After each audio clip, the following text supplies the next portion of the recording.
beaucoup d'actualités guest avec le groupe Grenade, Welcome sur les routes avec la compagnie Grenade, et j'ai ouï dire l'année prochaine une venue aux hivernales.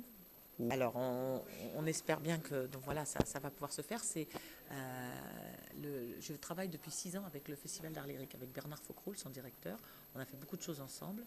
Et là, il avait envie. J'avais fait un Roméo et Juliette il y a 1 an et demi à peu près, qui était dirigé par Gian Maria Nozeda avec 120 musiciens, 100 ou 120 musiciens dans la fosse, il y avait. Et donc c'était extraordinaire et on le tourne toujours. On a fait le théâtre de Chaillot et là on va partir encore en tournée toute l'année avec ce Roméo et Juliette que j'ai créé moi-même. Et, euh, qu'est-ce que c'était la question déjà? L'année prochaine. L'année prochaine, Bernard, il a souhaité que cette fois-ci, je sois mise en rapport, non pas avec Gian Maria Nozeda, mais avec un groupe de musique qui fonctionne aussi avec le festival depuis des années. D'accord. Et il m'en a proposé plusieurs, et moi j'ai vu le Quatuor Bella, qui est quand même assez reconnu maintenant, et j'ai vraiment aimé beaucoup la façon qu'ils avaient de, d'investir un plateau pour donner des extraits de musique contemporaine. C'est une musique quand même assez savante, hein, assez érudite, mais qui à la fois était présentée avec de l'humour, avec du recul, avec voilà. Et donc on s'est rencontrés et on a commencé à travailler ensemble. Et un thème s'est dégagé, c'est le thème des revenants, des fantômes. Et on a fait 40 minutes là, de travail déjà. Et c'est un vrai bonheur. C'est un vrai bonheur. Alors, je pense que ça va être une pièce très... si on va au bout comme ça, je pense que ça peut être assez fort.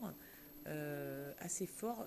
On a l'impression qu'il y a quand même une espèce de tragédie qui se met en route là, avec ces fantômes qui sont perdus dans l'espace, qui sont perdus dans une dimension qu'ils ne reconnaissent pas, puisqu'on dit que les revenants, s'ils existent, en tout cas, ils sont ni sur Terre ni dans le ciel. Il y a un espace comme ça, une dimension qui m'intéresse beaucoup, qui est une sorte de no man's land.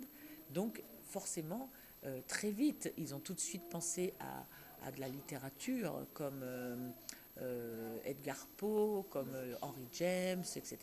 Et tout de suite, on s'est mis là-dessus et on s'est mis aussi sur des œuvres du XXe siècle qui sont assez corsées, puisque c'est John Oswald, c'est George Crumb, c'est Britten, c'est Shostakovich. Et donc, on est sur un registre où là encore une fois, parce que c'est ce que je cherche à chaque fois que je fais quelque chose, il faut se dépasser. Il faut se dépasser parce que leur musique, elle est extrêmement forte émotionnellement.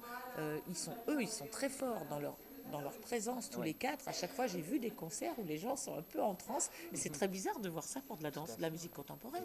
Oui. Ah, tout à fait, oui. En Surtout pour la rock'n'roll, danse, oui. d'accord, mais là, Là, la danse contemporaine. les gens sont très émus dès qu'ils jouent. Enfin, c'est vraiment beau à voir.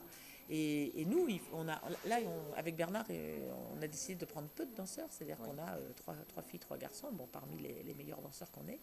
Et on doit aller chercher comme ça le revenant qui est à l'intérieur et, Ouais. comment on va l'amener à quelque part à être en symbiose, voire à dominer cette musique qui est tellement forte avec les Bellas sur scène en direct. Donc ça, c'est ce que j'ai proposé à Emmanuel Serafini et je suis ravie de le faire ici. Plutôt une bonne nouvelle pour nous, Avignonnais. Voilà, on vous aura encore avec nous l'année prochaine.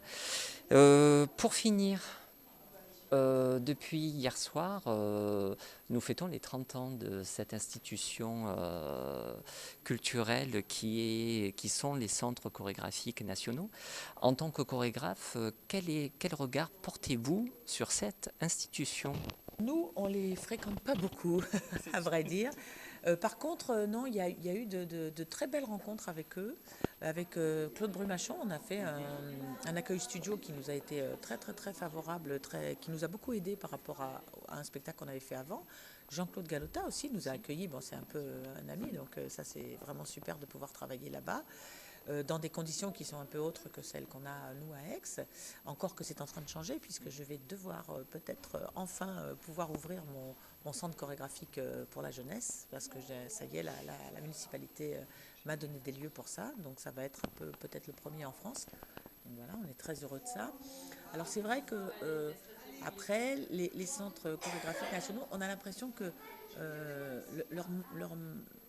leur façon de fonctionner est une faction qui, entre eux, ils se voient, Mais après, il y a pas forcément beaucoup de rapports.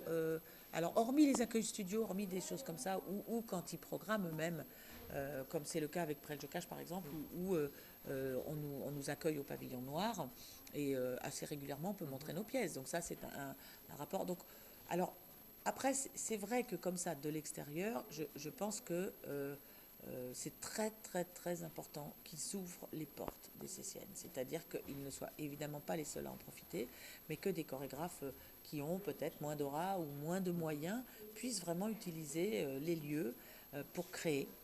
Parce que sinon, la jeune danse française actuelle, je ne sais pas comment ils vont faire. Hein. Nous, on a souffert depuis 25 ans de ne pas avoir de studio vraiment à notre disposition. Enfin, un studio qui était quand même pas assez grand par rapport à ce qu'on fait maintenant. Là, la mairie vraiment a reconnu notre travail, ça y est, et va nous donner ce fameux centre qu'on va inaugurer en début de rentrée prochaine. Et voilà, moi, le seul conseil que je leur donnerais, c'est ouvrez vos portes. Ouvrez vos portes. Alors, dans la mesure de leurs possibilités, bien sûr, mais parler avec les chorégraphes, parler avec les institutions, ils le font. Et c'est bien qu'ils ne se voient pas qu'entre eux, mais qu'ils voient aussi. Bon, je sais qu'il y en a plein qui le font, hein, de toute façon, c'est pas. Je veux dire, voilà, mais pour nous, c'est important de sentir que ces grosses machines-là nous écoutent et nous reçoivent. Merci beaucoup, Josette. Donc, je vous laisse repartir sur Aix-en-Provence avec toute votre compagnie. Et ravi de cette rencontre et vivement l'année prochaine alors. Eh ben, pas de problème, on sera là.